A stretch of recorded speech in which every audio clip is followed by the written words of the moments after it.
Hello, everybody. Welcome once again to another Gon Bops broadcast, live discussion with some of your favorite artists.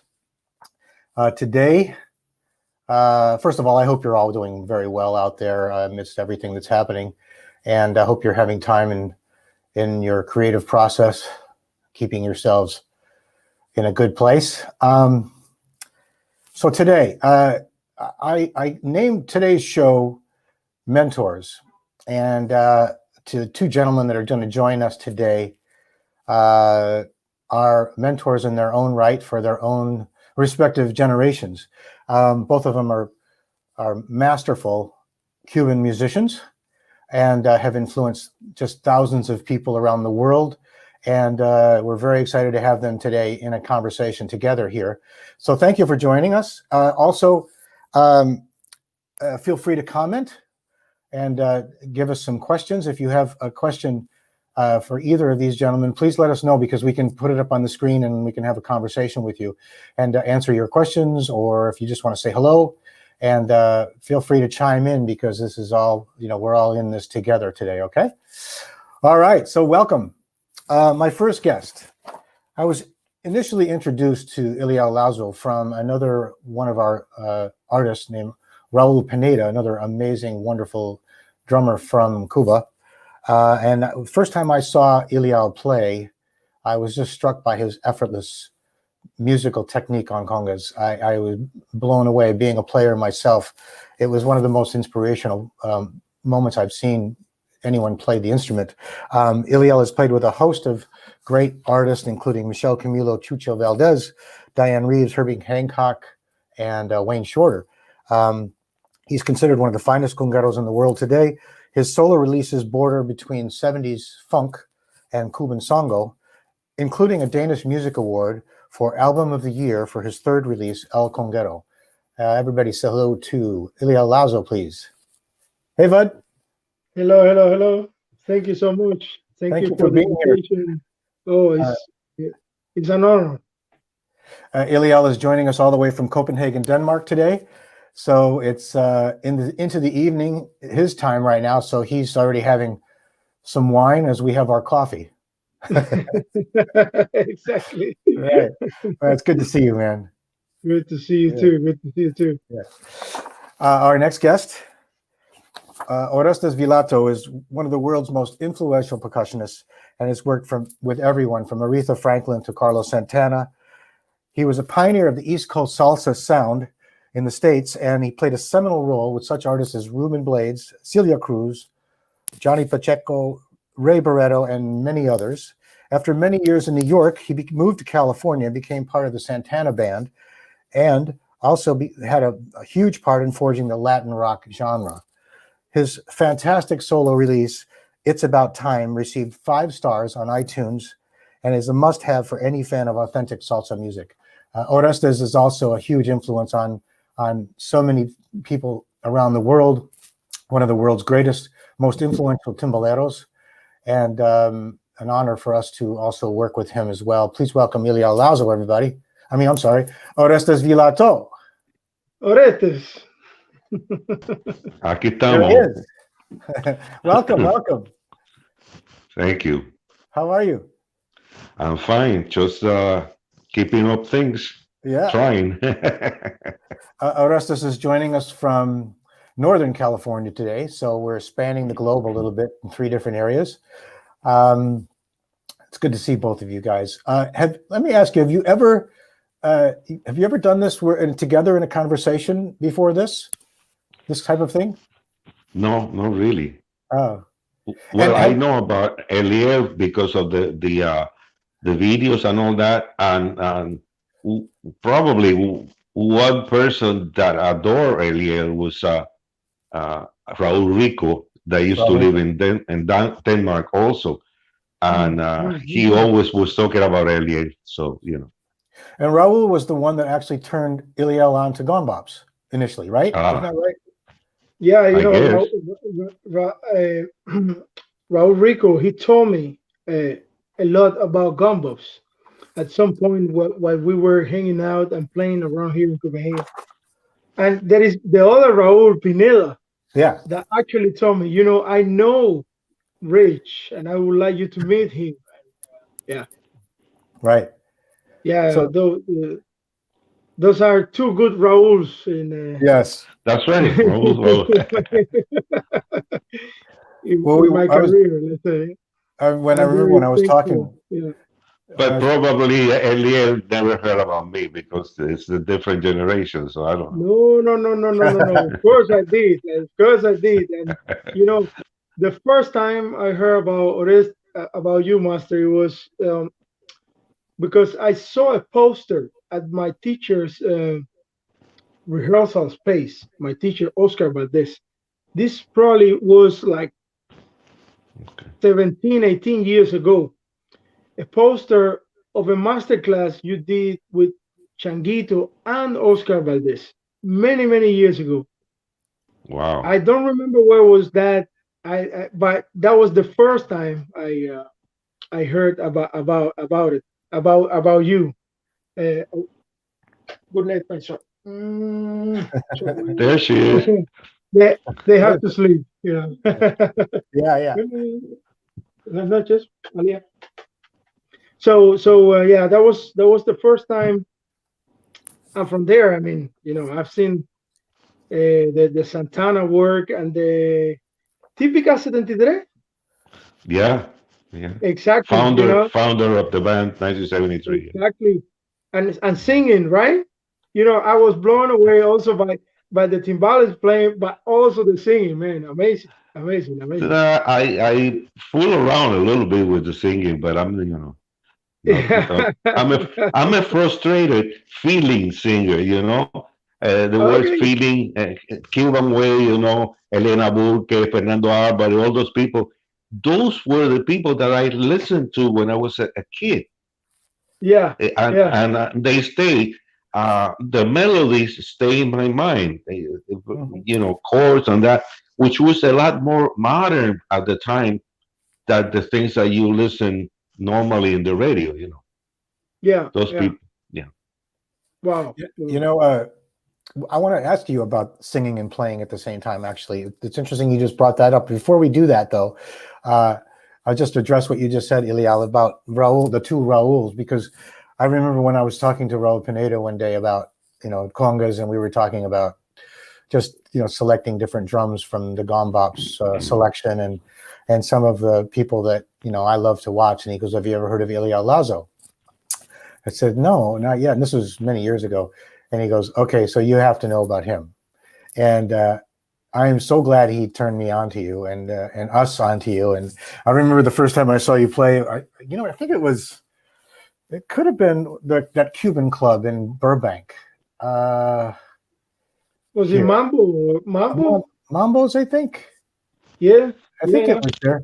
But I remember, and I think Raul, you were playing with Raul, and I remember going up to him after the first set and just went, "Okay, I get it now." I was very excited. And then Orestes, many years ago when Andy Zildjian came up to us and said, you know, "I've got an idea for Orestes Vilato and Timbales and creating an instrument with his ideas." So that's something else we're going to talk about later too. Is your timbales that we created with you, but the fact that Andy was instrumental in bringing you aboard to Gon Yes. Bops as well. Yeah. So that's also we'll discuss that. But before we get into the history, because I'm going to talk a little bit about history stuff right now, but let's talk about that singing and playing at the same time, because that interests me and a lot of drummers who grow up trying to do that, whether it's on drum set or on timbales. I know that when I was young, listening to rock drummers, some of my favorite rock drummers were singers, like Levon Helm from the band, or Phil Collins, and the ability to coordinate that. Talk a little bit about singing and playing timbales, because that I could see Well, how that I never thought it was like singing and playing timbales. We used to fool around in the Santana band with doing chants and doing right. uh, uh, just little phrases that we made up at that time, or we took from some Santeria or some kind of like anything that kind of like match. We used to put it together. Now in my albums, I dare to sing a couple of like boleros or ballads, but the true thing about those tunes is that it started serious, and then when it goes to the montuno, the dance part, it became kind of like almost like a comedy because of the words, you know.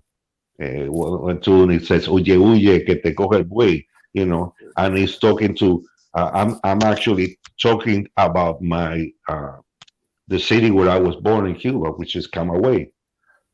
So Camagüey, el buey. So it was kind of like comedy and that. But a lot of people like that stuff, you know. I think that music. I think that music and comedy somehow goes together. I was a huge fan of Spike Jones, the band. Oh yeah. A lot of people have no idea who I'm talking about, but they were incredible musicians and they did comedy on the stage. And the good thing about this is that people get out of the house to forget the problems, to forget to make sometime feel happy. And if you make him sad, that's not good. So you know, a little bit of comedy doesn't hurt. They dance and they smile and forget that when they go home they got to pay the light bill and all that stuff. It's a combination of storytelling and festive. I think so. I think so. And I think that's it's very indicative of Cuban music and salsa music, that it's very festive, based around dance. Yeah. Yeah. What do you think about that, Eliel, as far as, because you sing as well, and actually, you know, Orestes Eliel just came out with a record not too long ago that was more of a dance record. So talk a little bit about singing and playing. Well, you know, I studied with Oscar Valdez, which is a former singer and percussionist of the Irakere band, you know, and I was also a part of his band. And it's very a traditional thing that when you play the bata drums or when you play rumba, and you know, you need to either do chorus or sometimes at a time sing some lead vocals too. So my introduction to singing, it was also it was in the band of my teacher. The name is Diácara, where we used to play the batas and sing some of the Afro-Cuban chantings and play some of the rumbas and stuff like that. You know, also some of the like son music and salsa, how people call it now, and also like some of the old Irakere hits. We used to do some different versions also, you know. So it was like that. That's how I got into singing and playing at the same time. And then, you know, also it comes the necessity of, you know, keeping the band tight. Right. Sometimes, you know, we only have money for 4 guys. Okay, well, I can do the playing and the singing. You know, unfortunately, sometimes it's like that. You know. Yeah. It's like you're the conductor. You're conducting as well as, you know. Yeah. Right. Yeah. And that goes a long way, because even in the old days or in the new days, the rumba groups, they play and they sing. And one of my favorites of all times that actually put rumba universal, because they were incredibly professional, was Los Papines. That they were 4 guys, but they sang 4 voice harmony and all that. So it was a door that was open about playing and singing at the same time. Yeah. Yeah. Los Papines, one of my favorites. Definitely. Yeah. We have some people coming in from all over the world here, so I want to say hello to our guests and all the way from Aruba, and then we have some people chiming in from Brazil. So welcome, everybody. Orestes, when you were young, still in Cuba, your father was a musician, was a musician, and also correct me if I'm wrong, but you started with a flute, and then also he gave you a guitar, right? And talk a little bit about how you started flipping the guitar around to play a drum on the back of the guitar. Okay, since you mentioned my father left Cuba when he was 16 Okay. and lived in New York and worked his way out, his way, into being a professional opera singer. Ah, So he was an opera singer, not not a popular singer. So hey, he moved back to Cuba. He got married. That's when I was born, and he did give me a guitar. He had it made, and because in his mind it was the classical music, but I didn't like the classical music at that time. I was like 5 years old. So what I did was turn the guitar around, listen to the radio. There was no TV in the house, and I don't even think there was a TV. Yeah, the TV came to Cuba in 1950, and I was in Havana when he came in. TV. Anyway, I turned it around and I started playing kind of bongos on the back of the guitar. I said, "Hey, look, this is the high one. This is the low one," and I thought it was a lot of fun to do that. So I started doing that. The flute was my grandmother. There was a store in Cuba that was Woolworth, American Woolworth.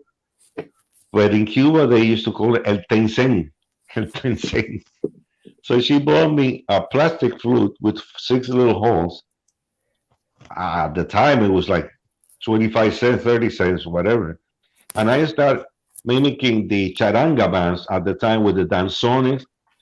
It was one of the first music that my ear kind of like, oh, this is kind of interesting. The melodies are classical melodies, but then it goes into a montuno that later on became a mambo, and they later on became the cha-cha-cha, and it was really my love with the charanga music, which I call myself a charanguero because that's my background. right. Well, but your father then, your father must have been classically trained then. Oh yes, Was completely, yeah. classically trained in Cuba or New York or? No, in New York, in New York. He sang Carnegie Hall, Metropolitan Opera House.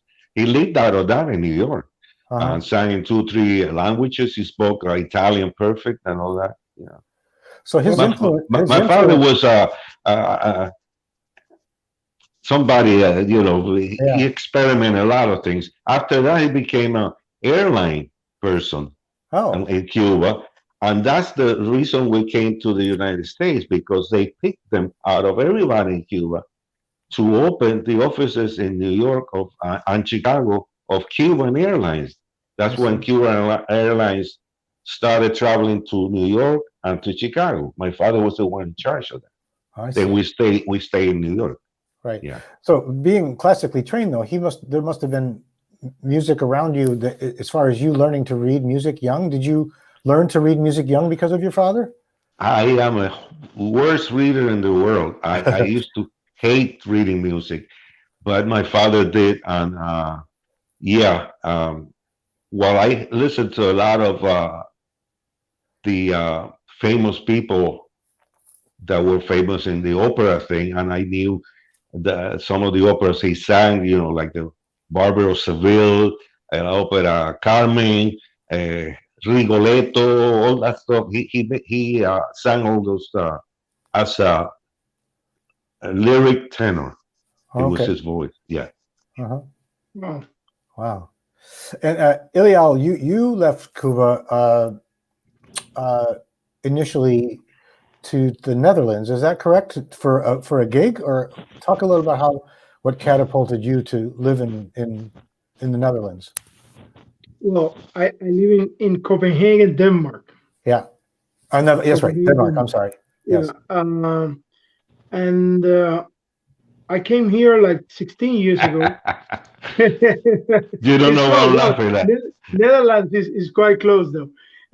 But I came here like 16 years ago, about 16 years ago, to work with the Danish radio big band. And somehow I just ended here like 3 or 4 times a year. for a Wow. period of 3-4 years. And I remember there was a point where I met the love of my life, uh, and at the same time, I I I was playing with a wonderful band with some great musicians over here, and I was like, well, everything is kind of set for me to kind of base here, is to stay around here. And I didn't force it or nothing. I did everything legally. So it just happened, just like that, out of the blue. Boom! I was living here. Right. So yeah, yeah. But it's a I am very happy. Then that was my girlfriend that time is my wife now. We've been together for like 15 years, Wow. and we have two beautiful kids and children, and being here in Denmark, it's been great. I have been able to play with a lot of great musicians, also from Denmark and from the States, from many places around here in Europe. It's really been a good thing to me, to be around here. Right. Wonderful people around here, wonderful associations, Yeah. syndicates that support the musicians. One of them is called DMF. The other one is called CODA, which is we take care of the rights of the musicians. And there is another one called DJ BFA. I mean, there is so many associations that help musicians to develop and to create and also to profit a little bit from music. So it's actually I would say this country is a role model when it comes to art. Right. I had gotten an email this morning from somebody from the Netherlands, hence it was still in my brain when I just said that, because I know you live in Copenhagen. It was somebody actually asking to how they can purchase something in the Netherlands, and I was giving them our distributor information, and then I know where you like the Netherlands. I know. yeah. Well, there's that. Well, you both know, you've been there, you've worked there. It's a special, great. It's a special place. Yeah. It's a special place, but it's also musically it's incredible, and like Denmark, very supportive of the arts. I think that's kind of typical in a lot of European countries as far as the support for the arts there, which is not the way it is here in the United States, sadly. But you and I have talked about that before, Eliel, as far as how you feel about the support there. And Orestes, when you got to New York, and you were around 12 years old, I think you said? 12 years old. How did you get into the scene there? How did you? Well, first of all, I wasn't happy because I wanted to grow in Cuba. Being from Camagüey, I wanted to move to Havana. I already had the idea of where I was going to live as a musician and do this and do that. So my dreams were cut off. I'm in New York. I'm in an apartment, and I'm very frustrated. But my father, he was very knowledgeable of how people think and make people, especially me, think more positive. Show me around. He was a good friend very good friend of Tito Puente and Machito, and showed me more or less the music action in New York.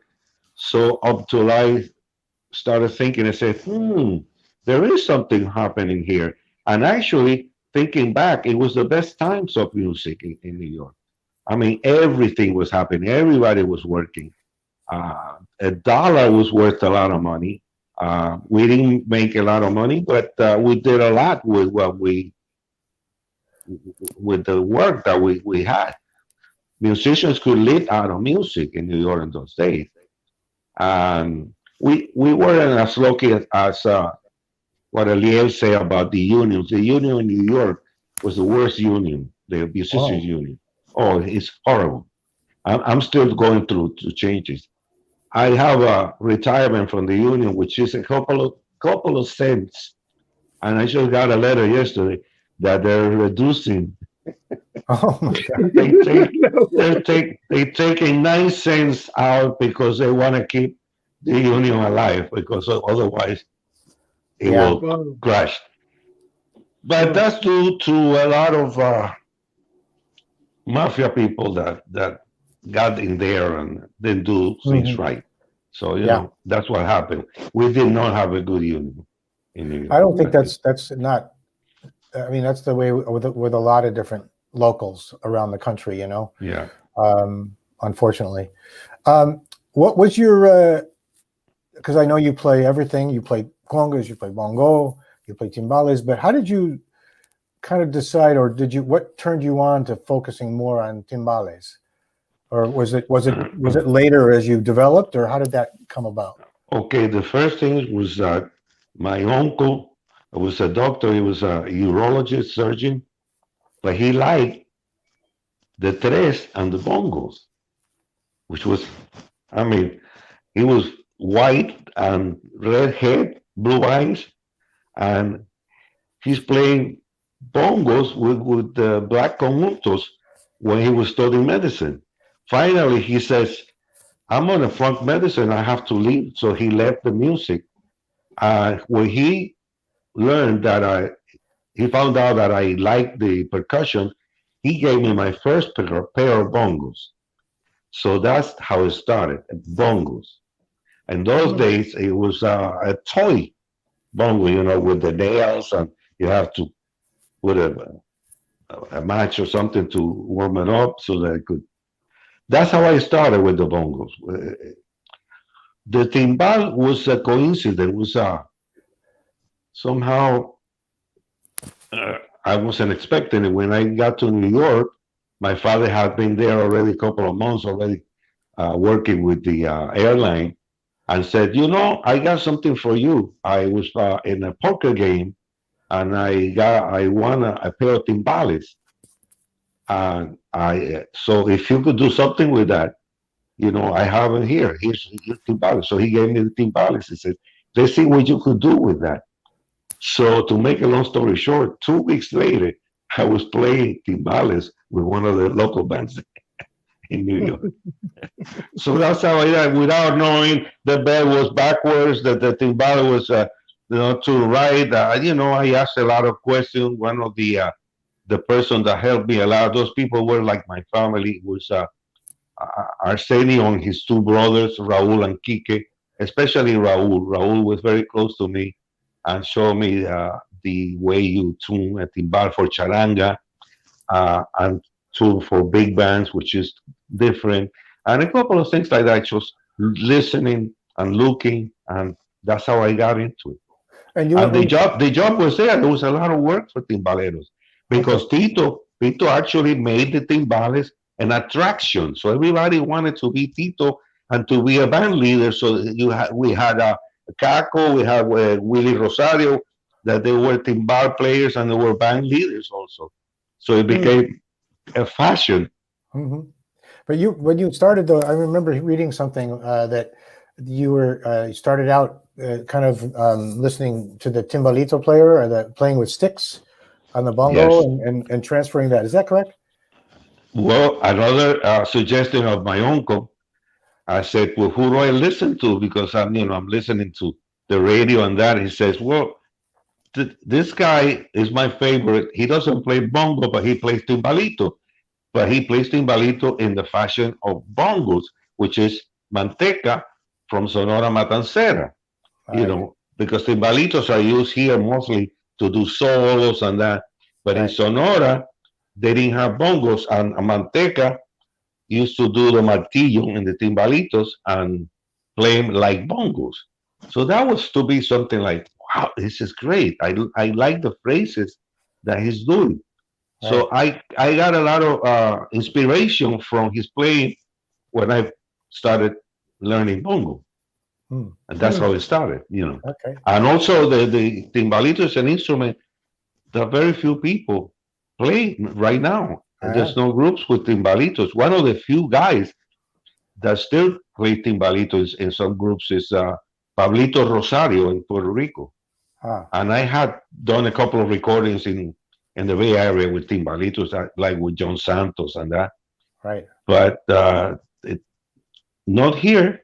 Maybe in Oriente, Cuba, still have some groups, you right, know, that have timbalitos in the conjunto. Yeah. right. Eliel, question to you as far as your early inspiration, and you're aiming towards your focus on congas. Mm-hmm.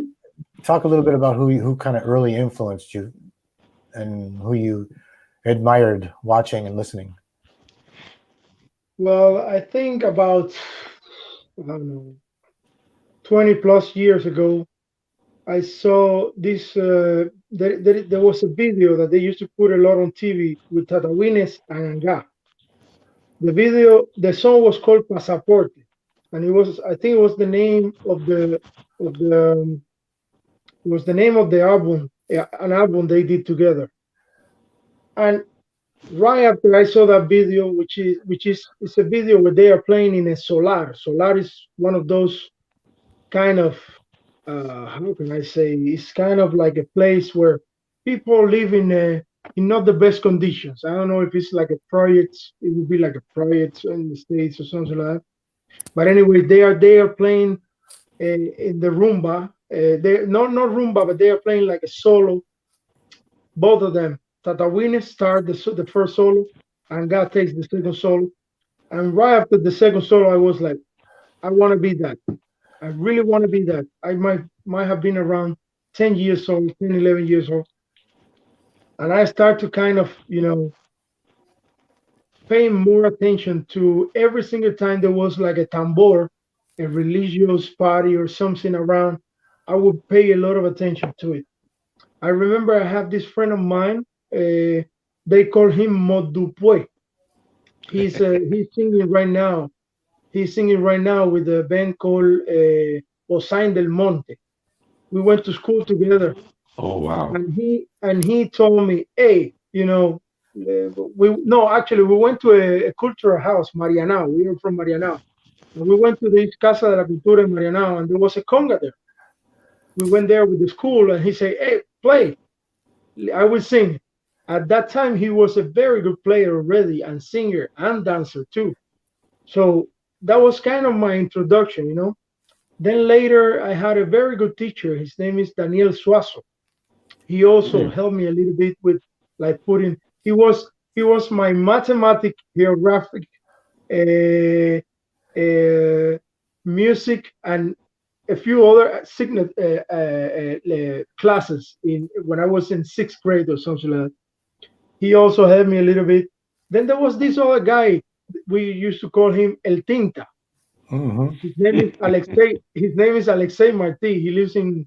I think he lives in Louisiana now. But he was living very close to where I live, and he was like, "Do you really want to learn? I can teach you some." So I took also one class with him, and then my father saw that I was very curious, and I really wanted to become a musician. So he was like, "Do you really mean it? Do you really want to do this? I will take you to Oscar Valdez, and you will start classes. But I need to be 100% sure that this is what you want." And I said, "Yes, that's what I want." I was about 12 years old. My father took me to Oscar Valdez, and 3 years later, I was playing with his band, and 3 years later, I was playing with other bands, and I ended up here in Denmark at some point after traveling actually a lot around Europe, and not so much in Latin America, but here in Europe and Asia. Before I was traveling a lot before to move here, but if I really have a lot to thank a lot of things to my teacher Oscar Valdez. Is basically the only teacher I have had as a teacher where I used to like go weekly to take lessons, and Mm-hmm. he will not only teach me about how to play the drums, but also how to act in life and how to act as a musician, how to to be respectful for the jobs of the others and how to, behave, in a good way. So for me, Oscar was like and it is like a father. He's Yeah, still alive, and I really appreciate all the time he took for me, and I'm really thankful. he's still Yeah. alive. Yes, Are yes, you in touch with him regularly, or? yes. We are in touch by Uh-huh. email and sometimes by phone too. Yeah. Okay. Speaking of Mhm. mentors, right? He's a Yeah. mentor of yours. Yeah. The Yes, definitely. if I could say something, the Valdez family, they were all great musicians. Oscar Mm. Senior, Oscar Valdez father was also in the 50s um, a great conguero, and his one of the things that Walfredo de los Reyes told me was that he played only one conga, but he had that big sound, and they used to use them for big bands. Oscar Valdez Senior, Yeah. and Oscar Valdez Senior was also a brother of Vicentico Valdez, a great singer known all over the world, and like Yeah. that, and they were all family. Alfredito Valdez and all that, they were the same family. Yeah. Wow. Hmm. Considering today's theme of the show, mentors, I just wanted to put a comment on the screen from another fellow Gon Bops signature artist. This is our wonderful Luisito Quintero. I just wanted you guys to see his comment to you both. Can you see that? Yeah, yeah, yeah. Yeah, yeah. Luisito, saludos. Un Luisito is abrazo, mi watching. hermano. Hello, Luisito. Thank you for your beautiful comment on both of these gentlemen. So speaking of, being influenced, for those of you who don't know, I'm sure you do know, Luisito Quintero is another one of our wonderful Gon Bops artists. And we just wanted to say hi. So in New York, Orestes, when you were playing and you were younger and you started playing around town, and the scene was just booming at that time. You stayed there till your 20s, is that right? Did you stay there for quite a while? Yeah, I stayed Yeah. there until I was 36. Oh, okay. I lived in New York 20 something years. Yeah. Okay. And And then that's when I moved to California because of the Santana uh, gig. okay. What led you to I Santana? Was it a different gig that you met Carlos through another act that you were playing with, or? That's a very not complicated but unusual answer to that. A lot of people that gets into this type of bands, they have to do auditions and all that. But Bill Graham was Carlos' manager. I don't know if people know that Bill Graham was the greatest promoter in the world. Right. He had Tina Turner, he had the Rolling Stones, you name it. But in his youth days, he was a mambo dancer and a mambo dancer at the Palladium. He was gotten trophies dancing mambo. Oh, He knew Cuban music really well. He danced the Cuban music in the two and the four, the real way you do with the clave and everything. So he saw me playing with Barreto, and he actually brought Carlos to see one of the gigs to me playing. And that's how the thing started getting solid. I So didn't they know were, that.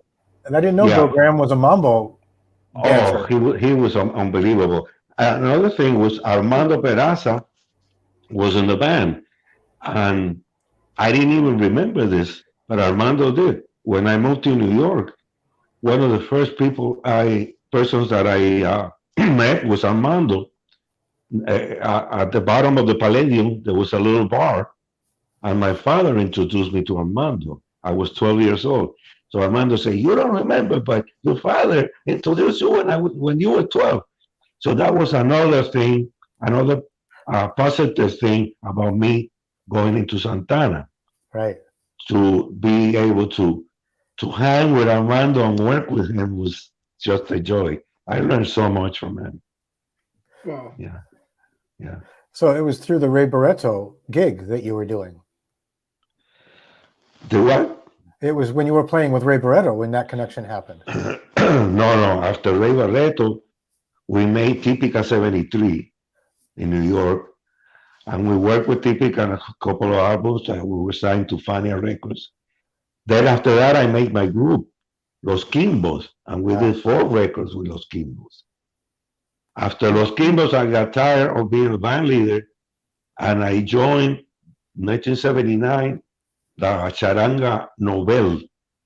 That was I traveled a lot in South America with Nobel, and that's the year that I went to Cuba with the cultural exchange with CBS in those days, that later on became Sony. That was a big tour or whatever to go to Cuba. Havana Jam, it was called, and was recorded and everything. Was that Jaco Pastor? Was Jaco Pastor? Everybody was there, yeah. Yeah, I remember. I heard about that one. Everybody, Iraquere probably too. Iraquere was there. Steen was there, or no? Maybe not Steen. Not Steen, but the Weather Report was there. The Weather Report, yeah. Yeah. Of course. Yeah. Wow, amazing. I know other people that I don't remember the name. A piano player that became very famous. He was there also. Wow. Wow. So yeah, Jaco, you know Jaco. Jaco was a crazy genius. Genius. I was in the pool having a good time, smoking a cigar or a cigarette. Yeah. And the militia was around the pool and that. And he was, everything is fine. Masucci had good connections in Cuba, so nobody bothered us. We had a good time. We had a good time, yeah. Wow. Eliel, how soon after you started living in the Netherlands did you do your first album? Did you did your first record, but you recorded it where? What was it? Was it Japan, or was it just released in Japan? Oh, my very, very first album, I did in Cuba. Okay. With the Japanese label. So, but when I moved here to Denmark, I did, well, before to move to Denmark, I also did another album with the Danish label called Stone Records, which is the record company I've been working with for like more than 10 years.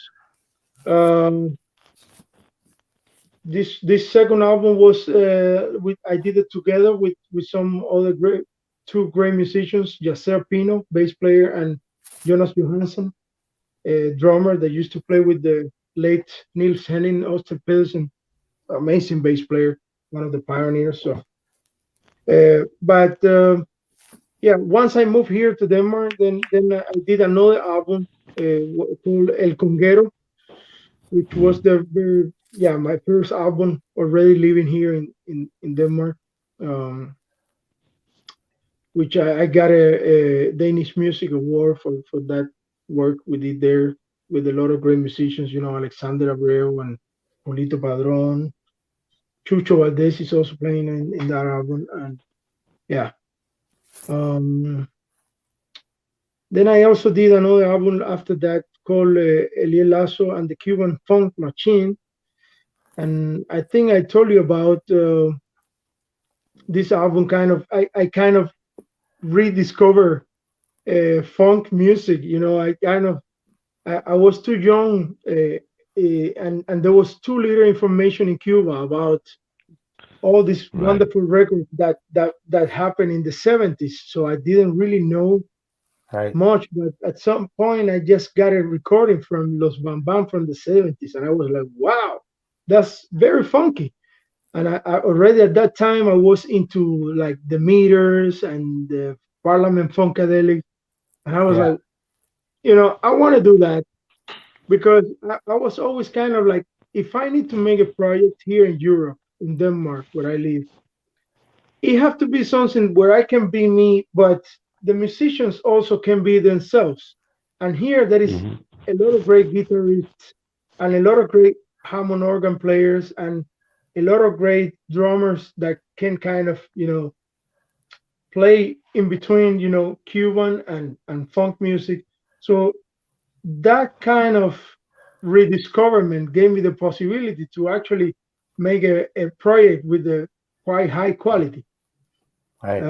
And I think that's what happened when we did the first Cuban Funk Machine album, which was based on the more Cuban side of the funk.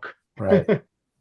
Yeah, because Uh, after that I did another one that was more into the funk side of the Cuban funk. Right.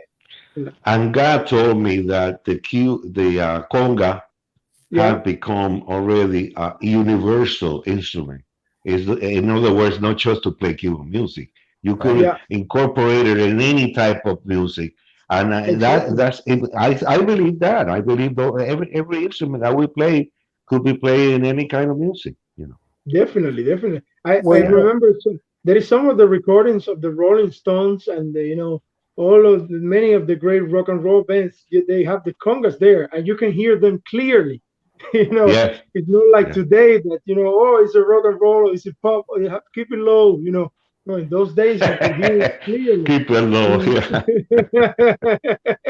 Yeah. so, Orestes, you speaking of blending of styles. I mean, you're one of the pioneers of this, bringing Latin percussion into popular music. I mean, you've been doing this for a long time, and you've had such an influence on so many other people as far as bridging that gap or marrying those styles. Especially when you played with Carlos, but the other artists that you've played with Aretha Franklin or whoever else you've played with in popular music, there's a trick to, there's a way to. I mean, what I consider and why I love the way you play so much is not just technique, and both of you actually, is the musicality side of it and how the music is so important, and is the Well, most important thing in how you approach playing. yeah. I had the luck of being in the Ray Barreto band in the best days of the band, and Ray was like a big father to me. They used to call us Batman and Robin because we were hmm, always together. He used to pick me up and take me here to see the bands, to check this, to check that. So he was a studio guy. He's always in the studio, but he was asthmatic. He had asthma, and a lot of recordings were before noon, before 12 o'clock in the afternoon. So he used to live in New Jersey, and he used to started sending me to do these recordings. I recorded with everybody in New York, and that's where it came, funk albums, Lionel Hampton, this guy, the other. I did tons of recordings, and it opened up my mind, like how to use those instruments. Right. So yeah, another compliment that I got in Santana was like, actually it was from one of them was a letter that I received from Martin Cohen from LP, and it says it's amazing that you are able to accomplish the job with Santana without losing your style and your signature, which is kind of hard, because there was other styles there that were more Santana. Yeah. So without losing that, I was able to, according to them, to sneak in there, but have my own signature. If you hear a phrase or something, it's me, not any of the other guys. So that Well, was actually cool.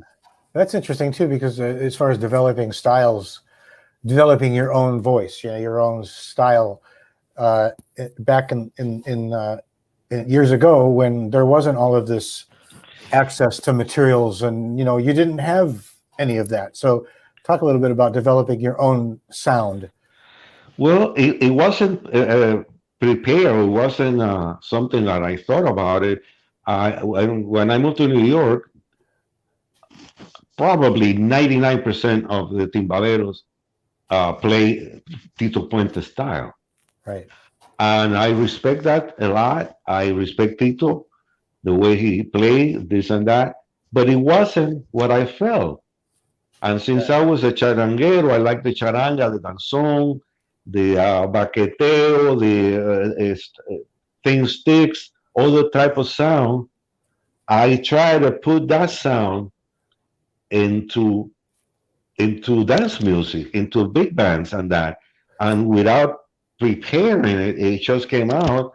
I started doing licks like, for example, Eliel knows a lot of the licks I do are rumba licks and stuff that have been done or that. But I adapted to the timbales, trying not to use a lot of rudiments of drums. Otherwise, the timbales nowadays are a book of rudiments.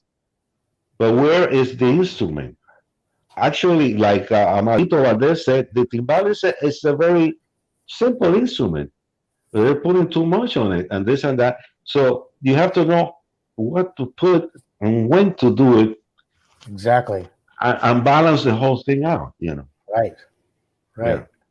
That's what I think anyway. Well, So, talk a little bit about tuning, because that's another thing I like about how you play and your ears in regards to tuning for different music. Yeah, well, the charanga has a little different tuning, the hembra is a little higher for the danzón and that. And it's a thing of taste, actually, but also of sound. Sometimes there's people that have played with heavy sticks and it sounds too bulky. Right. It doesn't sound like timbales. Timbales were made to play with thin sticks, but music is played so loud nowadays that you got to use heavier sticks. Right. It depends So on the one of volume, the so one of the things is to try to get the sound on a heavier stick, like if it was a thinner stick. So that is in the hand, trying to get the sound. And what about head selection? Head selection, it's like I learned in the studio working with different people. I remember this bass player. I can't remember his name. He's from LA, very old bass player from Peru. He's very, very. A lot of people call him for tons of recording, and he used to go to the studio have like 6 basses. What the hell? You have so many basses? Well, because I don't know the style of the music. I use this for this, that. This one has strings this way. The other one has nylon ones. So the same thing. According to the music you play, if you really want to be strict on that, you use different heads. There's and also the taste of what head do you like also. For example, in the albums with Cachao, the danzones, we did about 4 albums with Cachao and in LA, but the danzones were done 6 danzones live in the studio in one day. So they put like 2 in each albums or something. I'm not going to say the name of it, but I used one of the worst timbales out there. It was even painted in black. And that's what they had. And that's what I used. And I got phone calls and said, man, what kind of timbales you use? What kind of sticks? What kind of heads you use? It's a thing of all together. It's not just me. Also, give credit to the engineer that recorded that. If you got the best sound and you got a horrible engineer, you're not going to get the best sound. So that, it's about you go to a dance and sound check. When do you remember in your career, Rich, when the sound check was perfect? Right. Never. Never.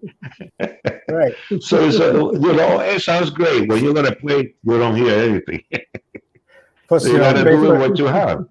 Bass player shows up with 4 or 5 basses to get all those different sounds, but exactly. If we showed up with 4 or 5 sets of timbales, that just doesn't happen. It doesn't happen, no. Yeah, but it also reminds me of one of my favorite drummers. One of my big influences as a drum set player is Steve Jordan. I'm a huge fan of Steve Jordan, and Steve will show up with 10 snare drums, more than that. And in a live show, he'll be changing out snare drums every song.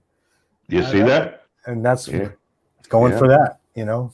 So yeah, there's a lot of different ways. There's people that change heads every time they go to a studio. And I see, you know, like for example in Cuba, you can't do that. They don't have that many heads to put. Right. So you see a timbal or even a conga with a head that is like 10 years old. Right. You could grow a plant on the head of the conga.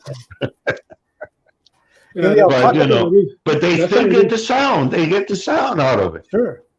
Talk about that, Eliel. As far as I know that you gravitate between natural hide and synthetic, depending on what you're doing and depending on the weather, and depending on if you're recording or if you're playing live. Talk a little bit about how you use different types of heads on your congas.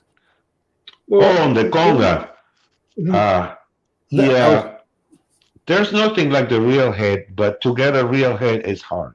Yeah, you need those cow heads or mule heads that they had, and the way they cure those heads is a lot of chemicals, and it kills the sound of the head. Yeah. So the best thing now is the plastic heads, but I mean, you still hear a recording with a real head, and it's the real thing, you know. Yeah, that was saying also with Eliel. As Eliel, what does he think of it? Yeah, Eliel? what do you think, Eliel? Well, right now I'm using a lot of the synthetic Kindit from Remo. I think it's mostly because of the weather. Yeah. Around here, but I actually enjoy both of them. I enjoy playing the raw heads and the synthetic. I noticed in the beginning when I started playing like the Remo synthetics that there was a lot of overtones, but it's kind of like they start to disappear as you play more and more and more. And also, it's kind of like you need to find the tuning where it sounds the best. And that's right. It's very true. I think somehow I figured out how to do it. Also, you know, synthetic heads, you should not play them too hard because it's not really needed. You know, when you overplay them, then it becomes too many overtones and stuff like that. So it's kind of like But I really like, for instance, I have the Mariano series, which I really enjoy playing. It's kind of like driving a old Chevrolet from '53 or something like that, right? Even though it's a remake,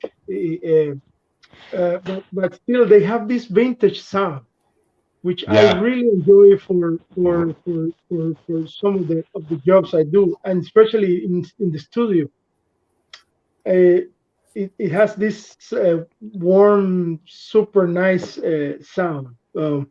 But like Orestes said, you know, I am also used to whatever it is, you know, whatever it is there. I'm gonna try to make it sound the best I can. And that's how I started. You know, I remember, you know, in Cuba, you have to play what it is there. You know, there is no option. Here these days, I can go to my studio with like 3, 4, 5 cowbells and you know, extra toys. You know, in Cuba, it's like, what do you have? That's what you have. Okay, put it. Sure. I think it's changing now, but still, it's difficult. It's difficult. A lot of musicians are struggling there, unfortunately. So. But again, you know, I have seen. I used to play with a guy called Livan, my good friend Livan, and his saxophone was, if you see that, it was crazy. You know, the keys were not working. It was like one of these Russian saxophones. You know, a lot of humidity. It was getting green in some parts. Insane. But he would still play like, I mean, it was like Bob Minster. in the worst saxophone ever, but his playing was amazing. Yeah. Yeah. So it's kind of like I think it was Paquito that says it sometimes. It's not the arrow, it's the Or- Indian. Ah, Yeah. yeah, yeah.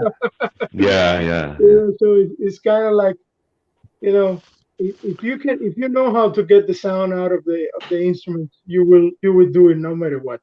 You know. You know, speaking of Marianos, you both of you had influence on us with this series, specifically the Chrome hardware, which actually started from Orestes. Something we had been thinking about, but Orestes came to us and says, "I want to get this in a Chrome, more of a traditional look." We had just the black hardware at that time on the drums, and it was something that I had thought about. I always liked the Chrome better personally, but Orestes came to us and said, I really would like to see if you can do that, and we did it, but we didn't do we did it for him, and we did it without the traditional hoop though.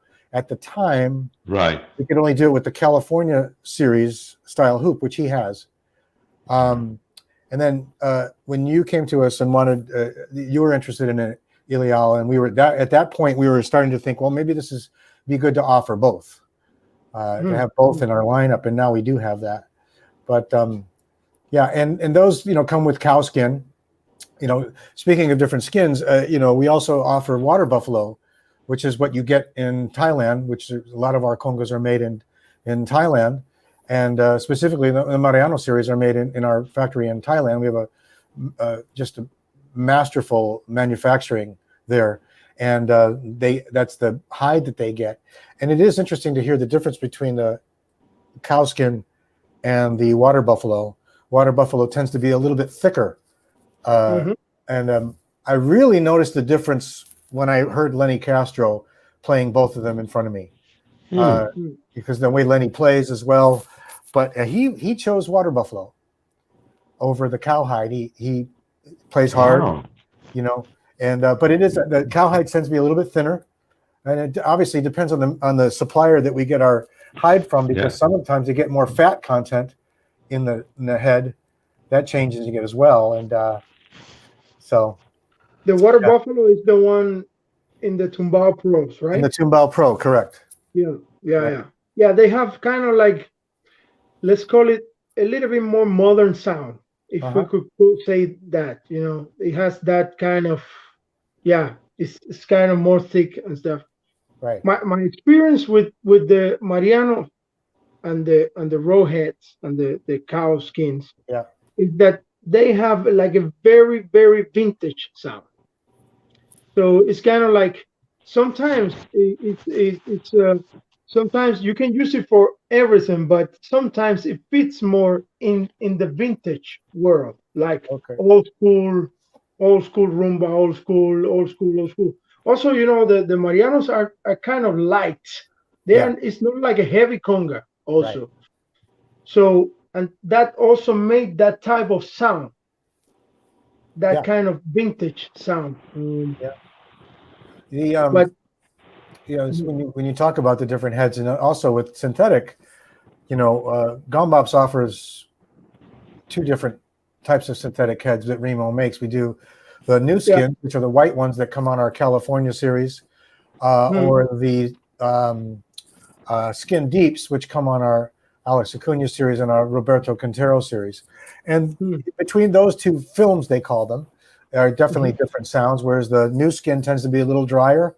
The skin deep, the black ones tend to be a little bit brighter. And then they also have the fiber skin, which we don't have in our offering, but fiber skin's a different sound entirely as well. But those three different films are interesting. Yeah. There's a lot of people looking for the old fiber skin, and they don't make it anymore. And they last forever. Yeah. The way and the sound, it's probably more closer to real head. Are you talking about something that they still make fiber skin, but it's not like the older ones they used to make? Yeah. Ah. Yeah. Right. I know conga players in New York that bought those and they have it in boxes so that they could use it because they don't have it anymore. Okay. Yeah, yeah. Orestes, let's talk about your timbales and your idea for in developing these with us. The idea for the shallow shell, and I know you also suggested a lighter shell, and we came up with aluminum. Talk about the development with you. Well, I always have been somebody that wanted instruments that were light. In New York, you had to carry your instruments from one place to the other and go up the stairs, this and that, unless you have a bamboy and all that. But I'm saying it got to a point that to carry a conga or a set of timbales, it was too heavy. So I always had that idea of doing something lighter. I had a couple of ideas of homemade stuff that were shorter, and I liked it. I liked the thing about the short one. Besides being lighter, I think that the sound comes out a little more direct. Also, I play underneath the drum, so it's easier for me to play like this than to go like that, a drum that is like 10 inches long or something. So there's a few things. Also, you could put them together and put them in a snare bag, both drums. That's how I got them, in a snare bag. So it's very easy to take from one place to another. The thing about the aluminum, I didn't even know what metal it was. I tested a few at the house at the beginning, and I liked the sound. It had a different sound. It wasn't the sound of a lady or the old this and that, but it has a sound that you don't kill yourself. Like what Eliel was talking about before of the plastic head, that you don't have to hit so hard because the head always wins. You hit it that hard, your hand is going to get hurt. Well, in this way, you hit the metal that hard, you're going to bend the metal, you're going to destroy the instrument. It doesn't matter what timbales you have. I seen timbales with a hole on the side from wear out, from how hard they play. But going back to the charanga was the way you play. It was acoustic, semi-acoustic, semi-classical music. So the timbales was an acoustic instrument with the acoustic violins. So we learned how to play soft. And the timbales that they made those days were timbales very sensible, very not too strong. You know, the percussion instruments from Brazil, they're made the same way. They're very delicate. If you hit them with a stick, they're gonna bend. You know. So anyway, that came from that. So I tested the cascara in this, and I like the sound of the cascara. There was other metals that were tested too that were good, but they decided just to go with the aluminum for now. You know, what you said about playing too hard, but it's knowing your instrument, right? So it can happen with cymbals, it can happen with your heads, it can happen with the shell. You know, you know your instrument, then you know that you can't overplay it. You know, especially I know a lot in cymbals in today's world with rock music, cymbals are often overplayed and bent and cracked and just playing too hard. You don't have to hit the instrument that hard to get a good sound out of it. You know, I remember playing with John Santos. That's another band that I played in the Bay Area since I came in. On and off, I've been with John Santos for 16, 20 years already. And I was playing a cowbell in a rehearsal or something that was his. And he looked at me. He says, "That's unbelievable." I said, "What?" He says, "I play that cowbell, but it doesn't sound the same as when you play it." So I don't know what it is, but you know, you could get better sounds out, even out of a piece of steel or metal. Right. I'm sure Eliel agrees with me that anything Mhm. with the attack or the things, you could get different sounds. Everything. You could play on a table and Yeah, get sounds, right? definitely, definitely. Yeah, I think that, it's a it's a it's a it's a matter of taste, position, hand placement. There is so many details, and for some people it just happen naturally, and for some others they kind of have to kind of you know It's that's hard. It's hard. Yeah, yeah. yeah. I think that's what's so wonderful about listening to different players. Like, let's say someone sits in a situation and you heard like three or four people playing on the same setup, and every single time it's going to sound differently in how they play it, how they approach it, how hard they hit, you know, Yeah, yeah, yeah. and that's individuality is just is a nice thing about how we can see each other and develop our own voice for it too, Yeah. So I remember one But night, I think, yeah, I was for just going to say that we have to, for that to have to play, and you have to get gigs. And now with the damn pandemic, we can't get no. oh, I know. One time at Mambo's, Eliel, when you played there with Raul, because I've seen you there numerous times, but one time it was a great night where everybody sat in. Remember that night with Yeah, Luis Conte sat in and Kevin Ricard sat in and Monyongo Jackson sat in, and everybody was sitting in on congas, and it was the same set of incredible, congas. What a fun night! incredible. What a fun night. I mean, it was such a great joy to see so many great timberos there that night. Is amazing, amazing, amazing, Yeah, amazing. it was What a so great interesting feeling. to see Jimmy Brantley everybody's. was there too. I don't think Jimmy Brantley got to sit in, but I he didn't was see. there. Was he there? Yeah, he was. I don't think he Marty, played. yeah, I don't think he played either, but he was there. And there Who? was also, yeah, you mentioned Luis Contes, Kevin Ricard, Monyongo, yeah. Muñoz, and there was another Cuban percussionist too, Chacon. His last name is Chacon. He lives in Oh, Miami now. Very good okay. percussionist. He played vibraphone.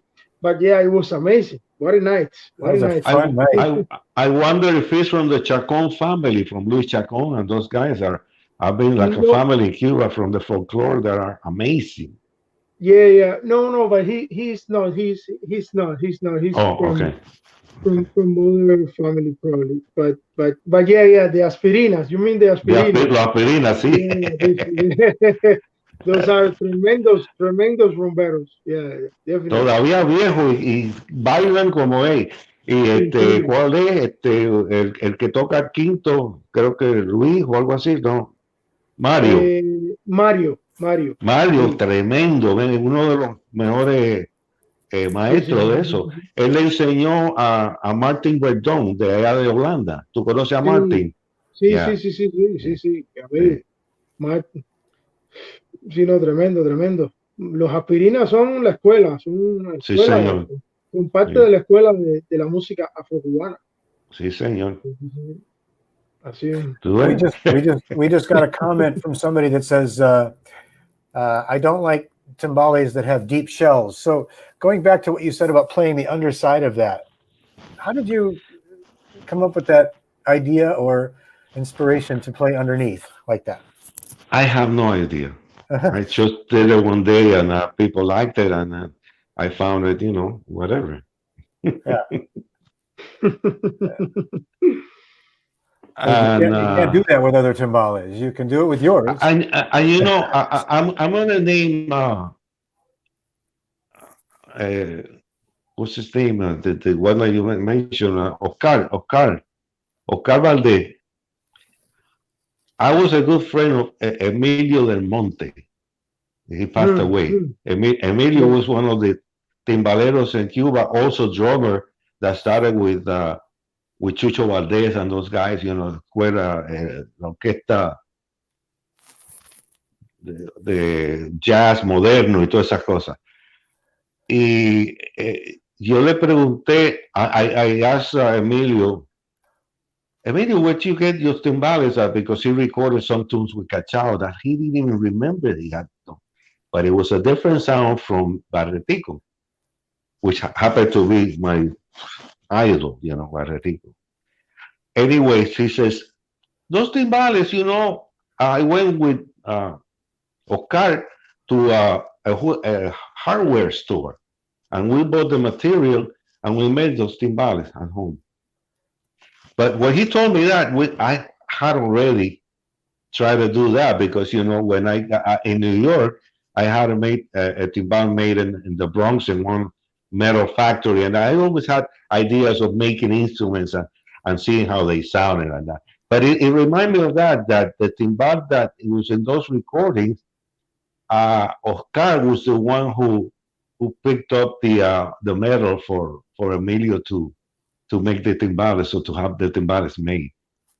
And they sounded different. They sounded like really like a trash can, but it was perfect for the cargas. Yeah, perfect for the descargas. So that's another sound. How do you get that sound? Jeez, that's hard. You got it. Sometimes cheap timbales sometimes sound good. Yeah. Wow. It depends what kind of music. Most of the not the calypso, but the other Jamaican music. What's it called? Reggae. Reggae. Mhm. Yeah. A lot of the timbales they use, they're very low class timbales. Yeah. But it fits for that sound that they That's right. want to get. Yeah. That's Yeah. true. Yeah. Right. Wow. It's amazing how things are. Definitely. El sonido del cepillo. It's a video. Bueno, so Rich, so what happened, Rich? We're getting close to the end of the show, but I just wanted to ask each of you, with everything that's happening today in around the world, it's affected so many musicians in such a difficult way to work and to not only make a living but to keep creating.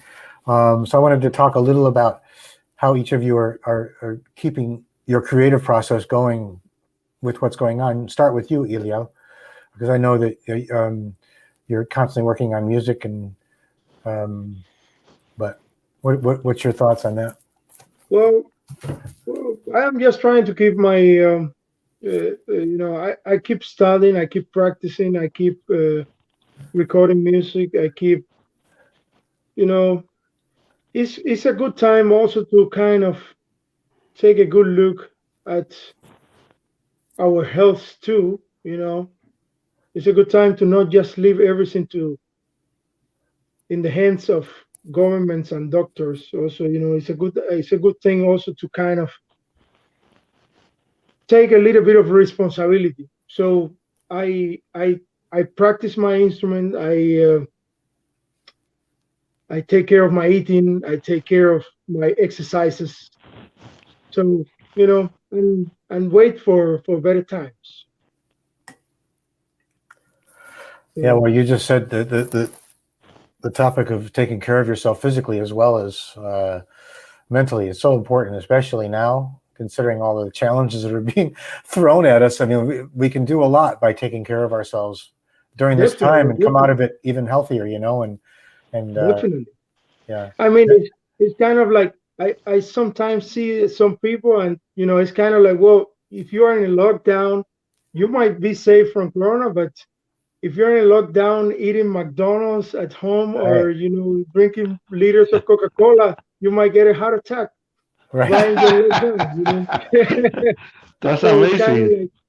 it's kind of like, so it's kind of very important to also have a little bit of understanding that maybe this is also a good time to kind of focus and take a little bit of control, because I think we are in 2021, where kind of like everybody have a responsibility for everything, and the responsibility that we have is so little. We have this that take care of this other that take care, and suddenly now it's kind of like nobody, basically, not nobody, but a lot of people don't really know what to do, and a lot of people is really scared, and I understand it, but I think I think we can do actually quite a lot too. So Yeah. Well, well, hopefully we will get out of this soon. yeah. It's We really really hope so. an astounding thing that it's worldwide and that we're all experiencing this collectively around the world. And you're right. If we take care of ourselves, we're going to be healthier and better to our fellow person. Definitely. We talked about this earlier too, Orestes, you and I, with regards to, eating right, taking care of ourselves right now, especially, trying to stay, healthy and, Yeah. And try to find the right doctor because it's not too easy either. that is true, especially now. They're so overloaded. Especially now. Yeah. I don't know about in where you are, Eliel, but here they're starting to roll out the vaccines much more. So more and more people are going to be able to get vaccinated. So I hope that's the same there. I guess in closing, guys, I just wanted to say to everybody, please check out both of these gentlemen's records and get them. They're all must-haves. And Orestes' solo album is just it's one of the great salsa records. You have to have it.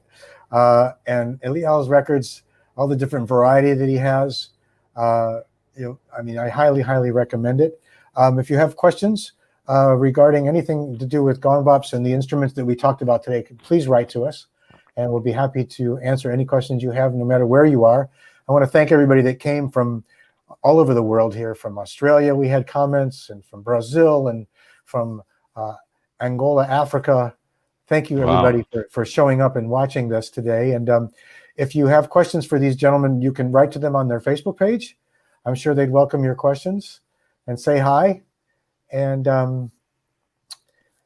in closing, any final thoughts? Just that God will bring health to the world and peace.